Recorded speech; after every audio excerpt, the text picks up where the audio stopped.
If you're looking to sell your home, how you stage it could impact and how you have a big impact on how fast you can get an offer. More than half of buyers' agents say that home staging had an effect on buyers' view of the home, according to a report from the National Association of Realtors. Here with the details, Jessica Lautz, National Association of Realtors Deputy Chief Economist and Vice President of Research. Great to have you here with us. Why is staging so important? Well, it helps a buyer actually walk into a home, visualize a home. They're scrolling through a lot of photos and they want to make sure that that home really clicks with them. And that could actually get them off the fence and into that home. And so what is the kind of monetary impact here of staging? How much more can your home sell for ultimately if you make an effort to stage it?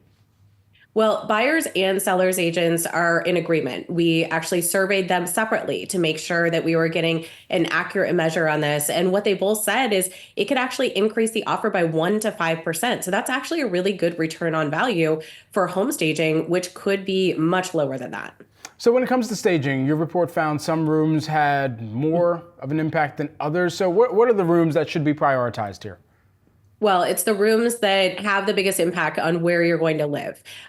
So thinking about the living room, the kitchen, the primary bedroom, that's where people spend the most time and really probably where they want to visualize, okay, how is this going to be when I'm cooking a holiday meal or helping my kids with my homework? How am I going to relax in the evening? And that's really where people want to visualize walking into that home.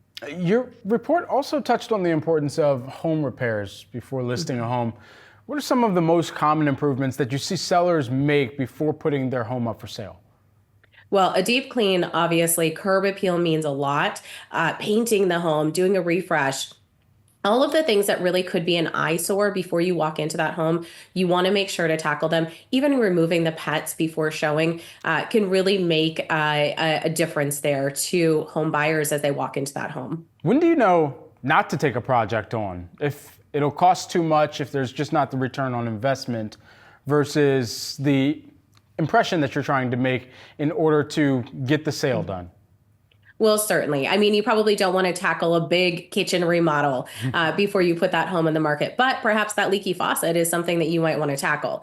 So really thinking about the return on value of how much that costs, but your local realtor is going to be the one who's going to be able to tell you at your price point what makes sense to tackle within this home. Are we seeing any impact from tariffs? Tariffs making some of the small projects just a little bit more expensive, and then that factoring into if a seller is kind of willing to take on or start that project?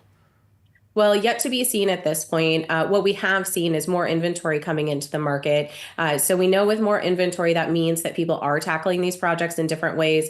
Could it cost more? It's possible, but I'm sure that there's ways around that too, creatively. And certainly as we think through whether it's something that you say, all right, you know what, I'll just do this project myself, versus have a contractor, have someone who is a vocational expert come in and do that project.